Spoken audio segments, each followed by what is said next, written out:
Salutations everybody, it is Matty here today, and I'm going to be showing you 4 very little things that you might have missed in Mass Effect Andromeda's recent gameplay video where they displayed a lot of the combat, and after all this, I'm going to be giving my thoughts on the entire video. I realize I'm very late to this, but also I've been watching a lot of trailer analysis videos, and a lot of people have missed these pieces of information I'm going to display for you guys here today.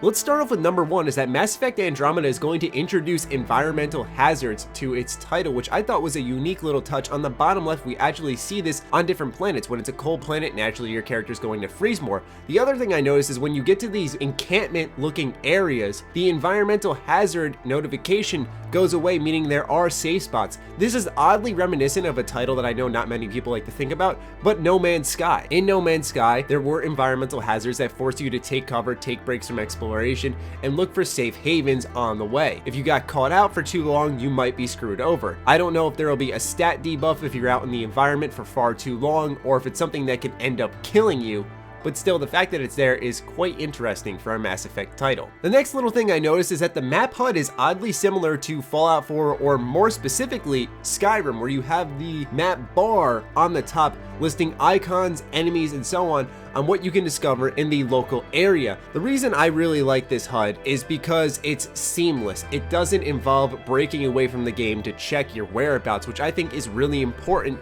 in a very minuscule way. For example, when you look down to the bottom left or right corner, yes, doesn't make a huge deal, but when I'm able just to quickly glance up, get my bearings, find out if there's a nearby location, oh, there's one to my northeast, turn to my northeast, and when I look, I see this big building, and I go seek that out because I think to myself, oh, that's gotta be exactly what's on my map. It's a very discovery-fueled map HUD. It's something I've loved in the Bethesda games, and it's really awesome to see that being put into Mass Effect Andromeda. Does it make a huge difference if the map was on the bottom left corner, such as in Dragon Age Inquisition? Absolutely not, but for me, I just like the positioning of this map and the map bar specifically. Next is that when they start showing a little bit of leveling up in the combat gameplay, we find out that you can level up the Nexus. Now, for those that don't know, the Nexus is the flagship of the Andromeda Initiative fleet and a massive command center for the Initiative. It was designed to arrive well ahead of the 4 ARC ships, so its leaders might provide coordination and leadership when the settlers arrived in their new galactic home. And then the ARC ships, as well as the Nexus, were to join up to form essentially a home away from home,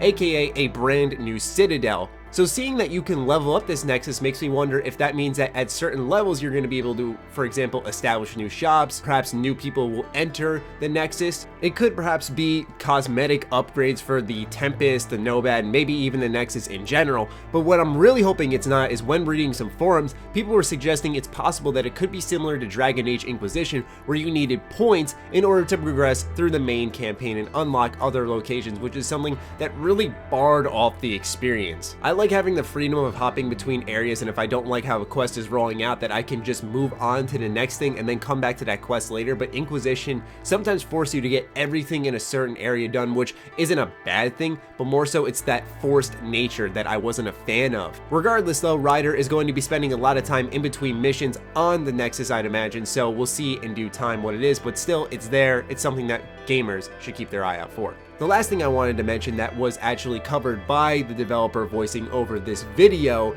in the beginning is that you can jump in Mass Effect Andromeda. And I think that's, even though it's a little thing, also a very big thing, because in previous Mass Effect titles, you could not jump. It was a strict glued to the ground, slam into cover, vault cover type of game. And so now that you're going to be able to jump, and on top of that have a jump jet, this brings in more verticality, which we actually see at the end of the gameplay where they wrap everything together, that structures are much taller, where yes, in certain areas it was a lot of flat ground, but verticality in gameplay is very, very good. It just leads to more exploration, more ways for AIs to attack you, more difficult battles, as well as a more believable world, which is most important in these BioWare titles. Anyway, those are 4 little things I wanted to point out to you guys. Now for my thoughts on the gameplay in general. Overall, I do have to say I liked what I saw, especially for example how pull has been upgraded, where you can now grab enemies and objects in the map and then throw them at other enemies. I thought that was a really cool, almost Force Unleashed type of power to have. One of my biggest problems that I did see though was the fact that there is soft cover in this game. I hate soft cover in video games. I recently played and reviewed Sniper Elite 4. That game also had a soft cover system, and the amount of times that I tried to stick into cover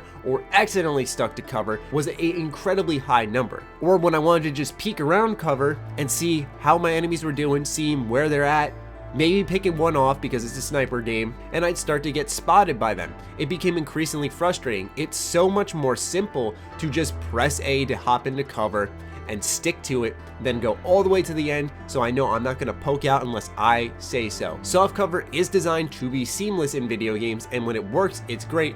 But to tell you the truth, it barely works. What it does also allow though is for anything to be cover as long as the game works, which once again, a lot of times for me, soft cover has never worked. I also liked at the end the Hydra Battle. I thought that was really cool and felt very much in the vein of the Mass Effect I remember, which was these big battles against fearsome armored foes that took tons of damage and teamwork to take down. What I also really admired about this gameplay is just how beautiful and varied these worlds looks. You saw rainforest, frozen wastelands, and so on. I was really impressed with the visual variety, and I think that's important to make each world feel distinct as you are hopping between them. But overall, yeah, the game looked cool. I was pretty satisfied with the gameplay, just concerns with the soft cover system. Anyway, I'd love to hear your thoughts on Mass Effect Andromeda and its recent gameplay and upcoming one as well. Other than that, be sure to follow me on Twitter, like me on Facebook. The links are as always in the description down below. Stay sexy, stay active. I love you all.